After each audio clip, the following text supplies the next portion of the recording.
All right, so the first section we want to dive into, this section is going to be focused on narratives, colonial narratives versus decolonized narratives. And we talked a lot about decolonization in our other classes, and this idea of kind of dismantling these colonial infrastructures and systems and narratives that have been put in place over the last 600 years and have never really been dismantled.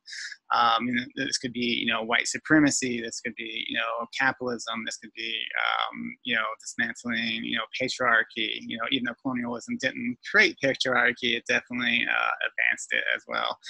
But one of the biggest parts of colonialism is just is narratives, and it's just mainly narratives that erase not only indigenous histories and histories that were there before colonialism, but also erase the harm that colonialism has done.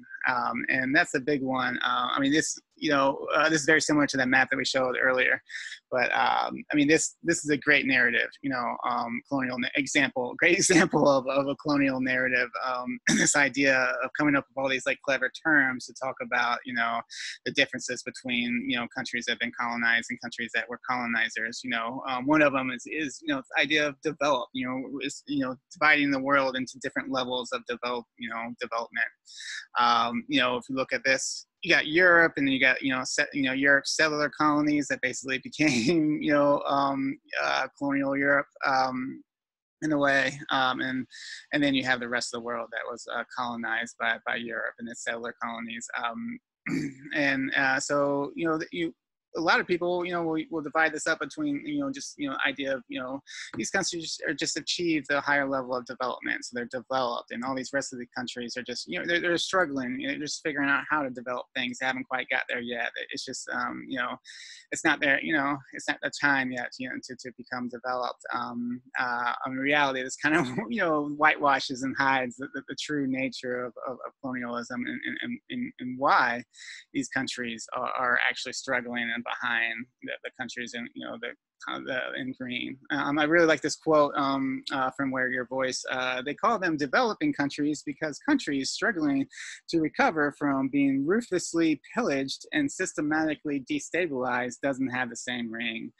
And we come up with a lot of words like this, we call third world and first world, global north, global south. So all these different clever words to hide the fact that these green countries on this map made an enormous amount of wealth by essentially destroying and exploiting and enslaving and ethically cleansing and extracting all their resources, these countries. And these countries are behind because they're still dealing with that legacy, while these countries are ahead because they're dealing with a different legacy of enormous amount of wealth and the developments that they created from that. So that's a big narrative. It's just getting past this idea that, there's certain countries that are developing and developed. There's third world, first world, poor, rich, and all these are used to kind of ignore the fact that we have a bunch of rich countries that became rich from being colonialism, and then a bunch of poor countries that became poor from being colonized. So let's jump in a couple more narratives, and these are by far not a definitive list of colonial narratives, but these are some of the narratives that we're going to be dealing with throughout this class.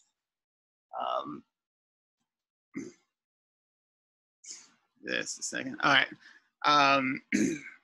So some of these narratives, wait just a second. All right, sorry about that. So some of these, this is definitely not a definitive list, but these are a lot of narratives that we're going to be talking about today. And so the first one, we talked a lot about this already. The colonial narrative is the reason there are rich and poor countries is due to each country's historic and present decisions, policies, and actions. And the decolonized narrative is there are countries that became rich from colonizing other countries, and there are countries that became poor from being colonized. And that's not to say there's not other factors, that have happened, that play in the, but to ignore the colonization of these countries, I mean, this is by far one of the biggest factors, if not the biggest factor that these countries are dealing with. And many of the factors after these colonizations have occurred, maybe, bad governments, civil wars, famines, things like that were direct results of colonialism, from past colonialism and neocolonialism. We're going to talk about how many of these colonial powers are still, influencing and exploiting these countries even to this day. So the next colonial narrative, colonialism brought civilization to uncivilized countries. So it's a necessary evil, argument. We hear this a lot. We hear this about slavery was a necessary evil because it built this country that's so great, or we hear this that colonialism was a necessary evil because it built Western civilization and brought civilization everywhere. But the reality was there was already civilization before that. It just wasn't white and Christian. So the decolonized narrative is these countries were already civilized. They weren't capitalistic, Christian, or white.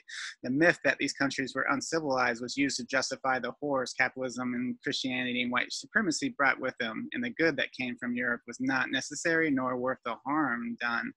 So a lot of the times this narrative is to kind of whitewash the true the true negative impacts that colonialism brought. They use this idea that indigenous people and Africans and people around the world that weren't white were uncivilized, were inferior, were savages. So they were bringing civilization. Portugal, wrote about this, how they were, because they couldn't just enslave millions of people and brutalize them for profit. So instead they came up these narratives that they're bringing civilization. They were civilized in Africa, when in reality Africa was very civilized. Africa had some of the first universities in the world in Timbuktu. It was a very civilized culture. It just wasn't it wasn't capitalistic. It wasn't as advanced in forms of exploitation as Europe was, and we're going to talk about how that really opened the doors to European colonialism. The next one is capitalism has created significant advancements to the world, and this is true. Like capitalism, anytime you gather an enormous amount of wealth in one spot and then reinvest that, you're going to develop all kinds of great technologies and advancements. But the reality is, for most of the, for during colonizations, those technologies were kept from the rest of the world. They were used, to help exploit the rest of the world, and how that, how Europe gathered that enormous amount of wealth in the first place was by basically destroying other countries, and to the point, that even if Europe came, centuries later came back and said, hey, we're here, we're going to help you, teach you how to grow a whole bunch of food now, it's still, it's not even coming close to fixing the amount of harm that they've done in order to, to accrue that wealth in the first place. So I read this, the decolonized narrative is the wealth capitalism used to make these advancements came from brutally colonizing other countries while intentionally preventing development. And the problems these advancements are partially fixing are often the very outcomes of its colonialism and its underdevelopment.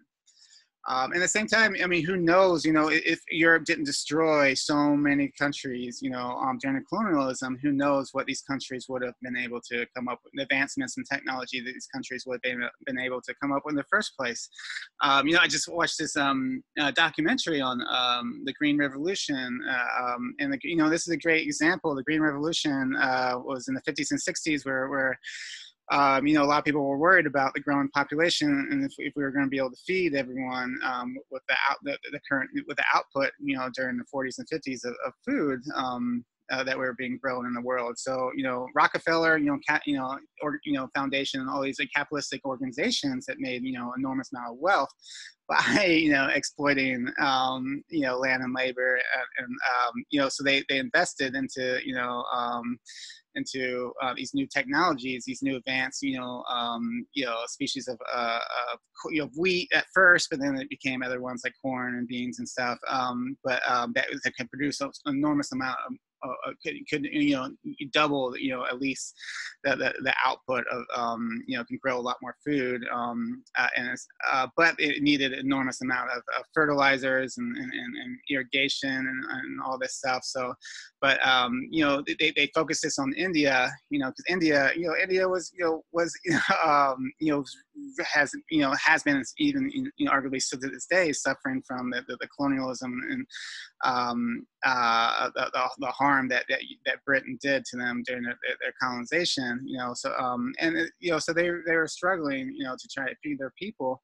So they came in, and it took a while, but they convinced them to basically open up their doors to, all these European and American agricultural monopolies, to kind of dominate their markets in order so they can have these corn, this wheat and corn and things that will produce more food, but they will need a lot more fertilizers and all these kinds of things.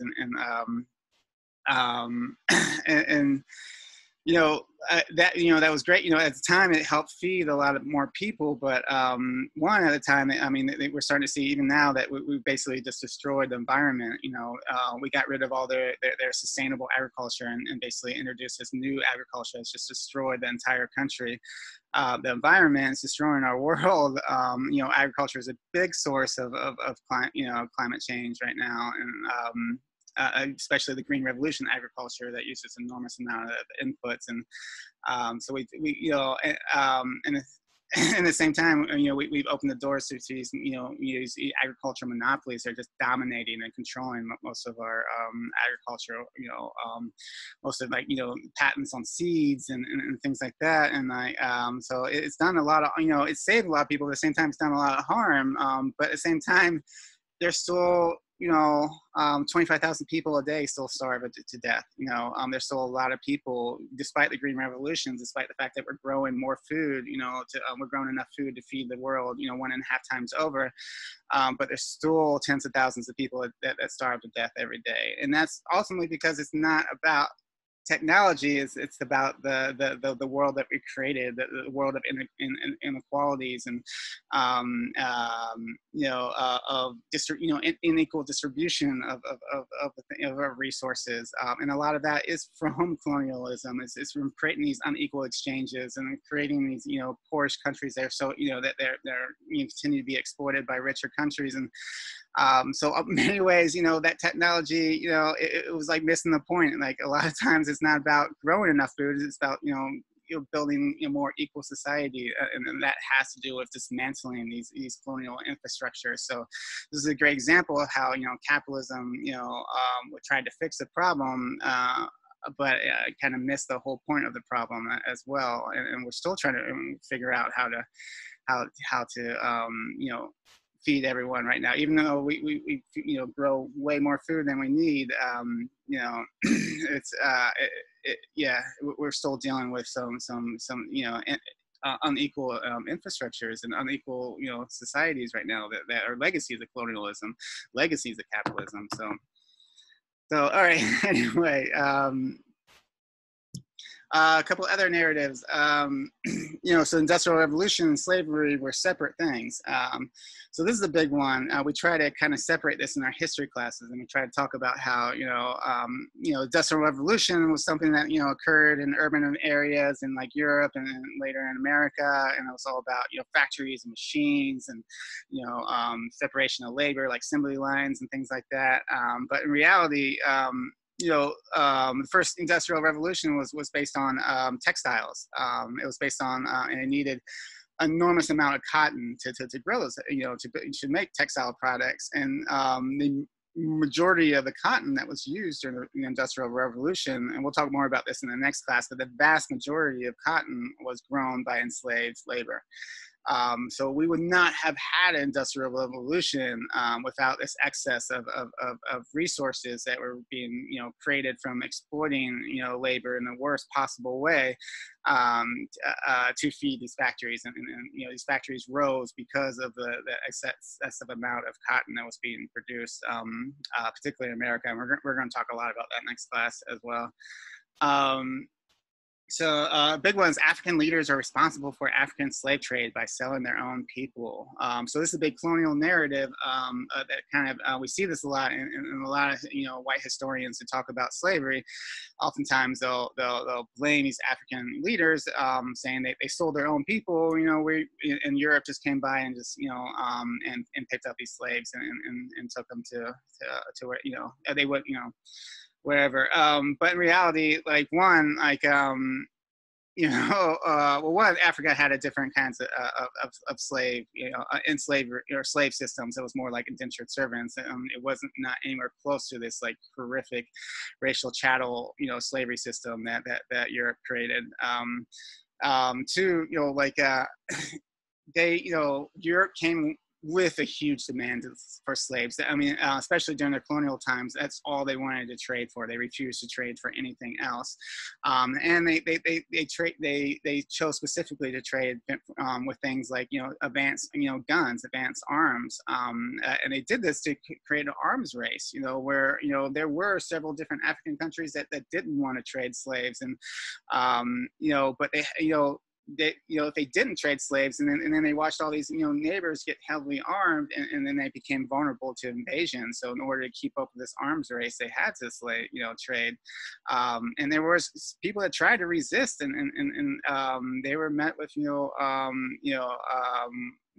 they were met with force by Europe to.